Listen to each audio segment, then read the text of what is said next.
Good morning সকলকে। আজকে 14ই জানুয়ারি 2024 সাল। আমরা সকাল সকাল রেডি হয়ে বেরিয়ে পড়েছিলাম পিকনিকের উদ্দেশ্যে। আজ ERMU শিয়ালদার অর্গানাইজেশনে কামারহাটি ওয়াটার পার্কে একটা অফিস স্টাফদের নিয়ে পিকনিকের আয়োজন করা হয়েছিল। তো সকাল সকাল আমরা সেখানে পৌঁছে যাই। খুব সুন্দর এই পার্কটি ছিল, সামনে অনেক সাজানো গোছানো ছিল, ভিতরে অনেকগুলো পিকনিক স্পট ছিল। তো আমাদের স্পটটা ছিল একদম গেট থেকে ঢুকেই ডান দিকে, একদম নিরিবিলি, কোনো বাইরের লোকের আনাগোনা ছিল না, চতুর্দিক দিয়ে ওয়াল দিয়ে প্রোটেক্টেড ছিল, আর পাশে একটা ভীষণ সুন্দর ঝিল ছিল। সুন্দর ঠান্ডা হাওয়া বয়ে যাচ্ছিল, চারিপাশে প্রচুর গাছপালা ছিল। গিয়েই দেখতে পেলাম সকলে ব্রেকফাস্ট করছে এবং চা খেয়ে নিজেদের মধ্যে গল্পগুজব করছে। ব্রেকফাস্টে ছিল কচুরি, তরকারি আর একটা করে লাড্ডু। খাওয়া দাওয়ার অন্যান্য অংশগুলো বলে দিই। লাঞ্চে ছিল ভাত, সবজি, ডাল, ঝুরি আলু ভাজা, আলু ফুলকপির তরকারি, মাটন, যারা মাটন খাবেন না তাদের জন্য মাছ ছিল, এরপরে চাটনি, পাঁপড়, রসগোল্লা আর হাজমোলা। এছাড়াও স্ন্যাক্সের মধ্যে ছিল চিকেন পকোড়া, ভেজ পকোড়া আর আমোদি মাছের পকোড়া। এছাড়া অনেকবার কফি দেওয়া হয়েছিল। আয়োজন অত্যন্ত সুন্দর ছিল। ছোটরা গিয়েই শুরুতেই খেলাধুলায় মেতে ওঠে। কিন্তু শুধুমাত্র খেলাধুলা করলে তো হবে না, আমাদের পুরনো দিনগুলোকে মনে রাখতে হবে। সেই জন্য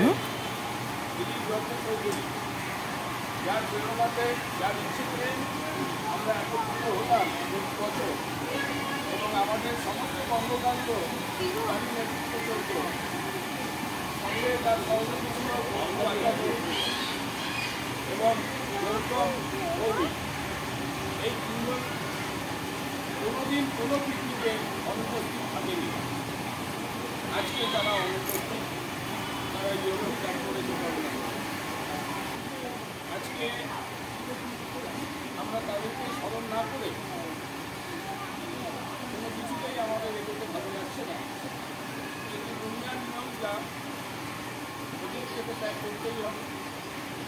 কিন্তু আমাদের ভারতক্রান্ত হৃদয়ে আমরা তাদেরকে এক মিনিট নীরবতার মাধ্যমে স্মরণ করি।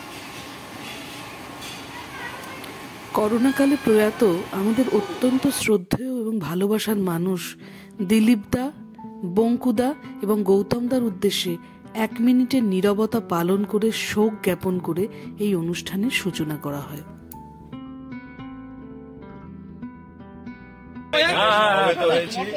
আমাদের ম্যানেজার্স শিয়ালদার তরফ থেকে under the banner of ERMU Sealdah আমরা এখানে একটা পিকনিকের আয়োজন করেছি, ফ্যামিলি পিকনিক। সবাই মিলে এখানে উপস্থিত হয়ে আনন্দ করছি। এইটা আমাদের বেশ কয়েক বছরের প্রোগ্রাম।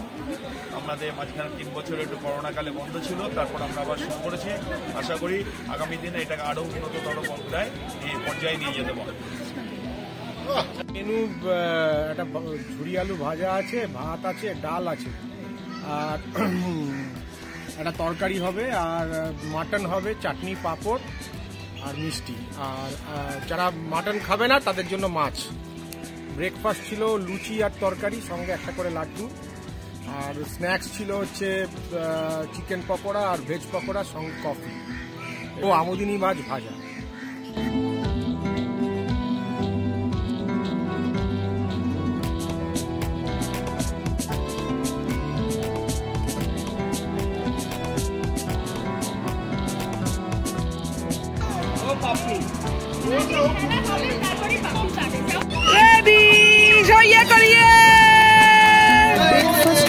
শেষ হলে ধীরে ধীরে খেলাধুলার আয়োজন শুরু হয়।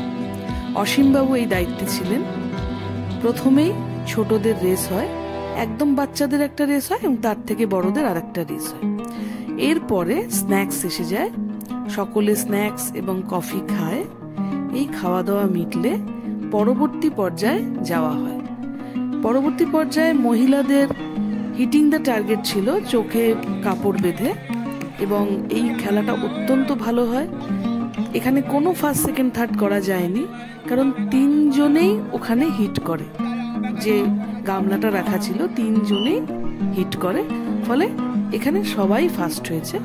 তো প্রথম তিনজন ফার্স্ট সেকেন্ড থার্ডের যে প্রাইজ ছিল তিনজনকেই দিয়ে দেওয়া হয়। এইভাবে অনুষ্ঠান ধীরে ধীরে এগিয়ে। এই খেলাটিতে নর্মালি দেখা যায় যে এক একজন এক এক দিকে চলে যায়, যেটা খুব মজার ব্যাপার হয়।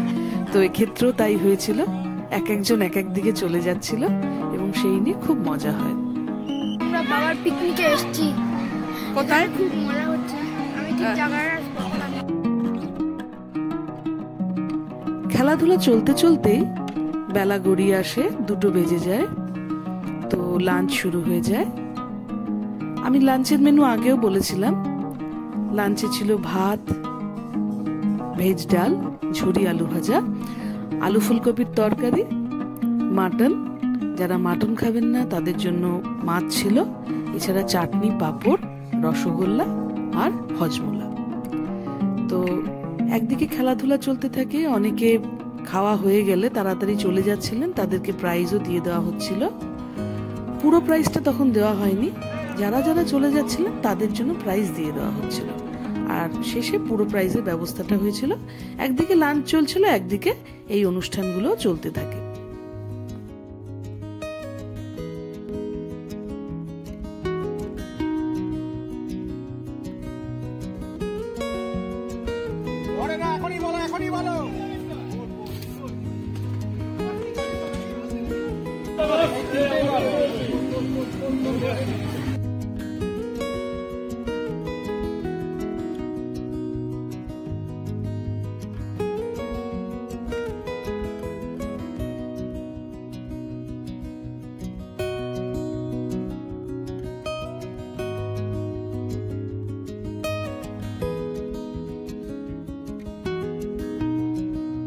কেমন খাচ্ছে বলো?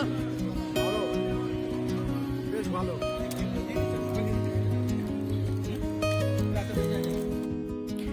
সারা বছরের এই প্রচন্ড কঠিন চাকরি থেকে এই একটা দিন যেন সকলেই নিষ্কৃতি পেয়েছিল। গল্পে, আনন্দে, আড্ডায় সবাই মেতে উঠেছিল। মহিলারা যারা একে অপরকে চেনে না, বছরের এই একটা দিনে তারা তাদের মধ্যে পরিচিত হওয়ার সুযোগ পেয়েছিল। আর ছোট কচিকাচারাও নিজেদের মধ্যে মিলে মিশে গেছিল। এইভাবে সকলে মিলে এক অনাবিল আনন্দের সাগরে আমরা ডুবে গেছিলাম এই দিনটাতে।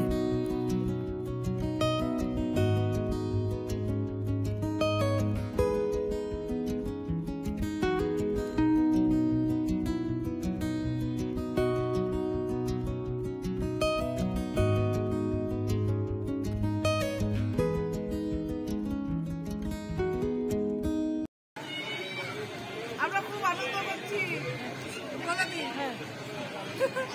আমরা কি বলতেই পারি না। দারুণ হচ্ছে না, মাংস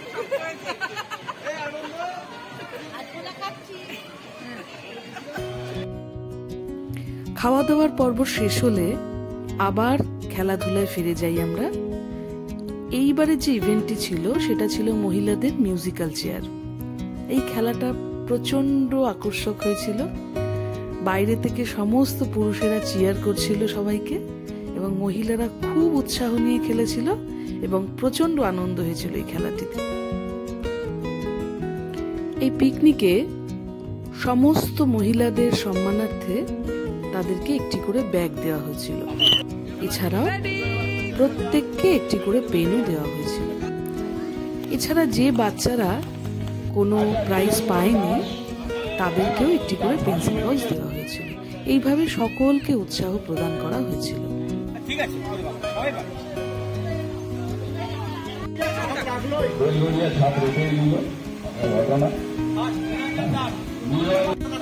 আচ্ছা, সমস্ত মহিলাদেরকে আমাদের তরফ থেকে, পিকনিক কমিটির তরফ থেকে তাদের সম্মানার্থে একটা পুরস্কার দেওয়া হচ্ছে। ম্যাডাম দিকে তাকিয়ে। ঠিক আছে।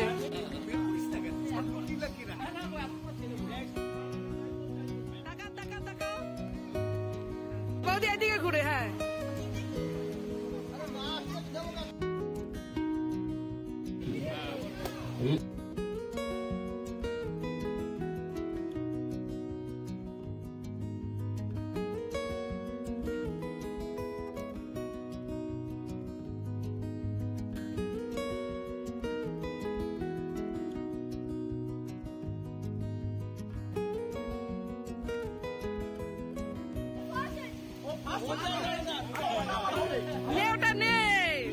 পুরস্কার বিতরণী অনুষ্ঠান শেষ হয়ে যাওয়ার পর নাচ গানের অনুষ্ঠান শুরু হয় এবং যে যেমন পারে পারফরমেন্স করেছিল।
কোথায় পেলে ভাই এমন রঙিন পাখা, তুমি তুলে বলো ফুলে মধু খাও, মোর বন্ধু হয়ে সেই মধু দাও, যাও পাখা সোনালি রূপালি পরাগ মাখা, কোথায় পেলে ভাই এমন রঙিন পাখা।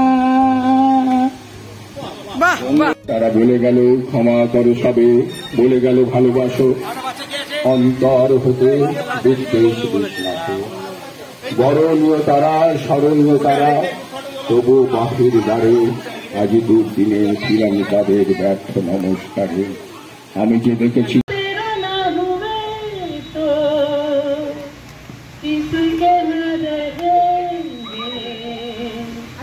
दीवानी तू मेरी मैं तेरा पागल पिया। কোনটা বাচ্চা আছে কোনটা বাচ্চা না हजारों में किसी को तकदीर দাঁড়াও এক সেকেন্ড হয়ে যা পরে করবো গিফটটা দিও গিফটগুলো দিও और हीर जैसी न जाने ये ज़माना लकी शहर न मिटाना, कलंक नहीं इश्क है काजल पिया, कलंक नहीं इश्क है काजल पिया। Happy happy jolly girl,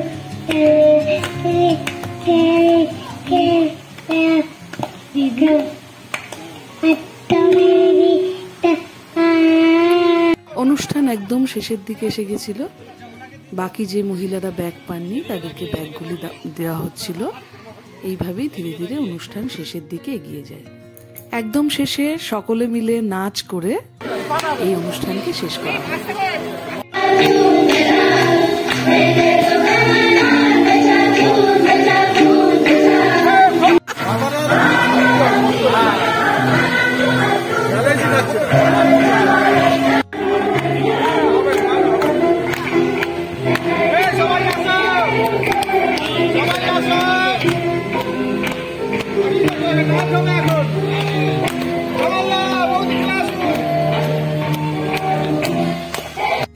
একটা কথা বলছি, আজকের এই অনুষ্ঠানে যদি কোনো কিছু ভুল ত্রুটি হয় তার জন্য ক্ষমা প্রার্থী অনুষ্ঠান কমিটির পক্ষ থেকে।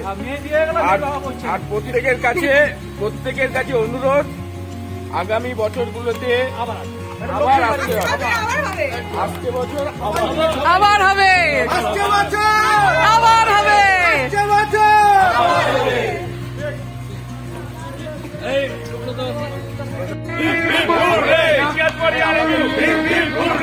cheers for ERMU. Hip hip hooray.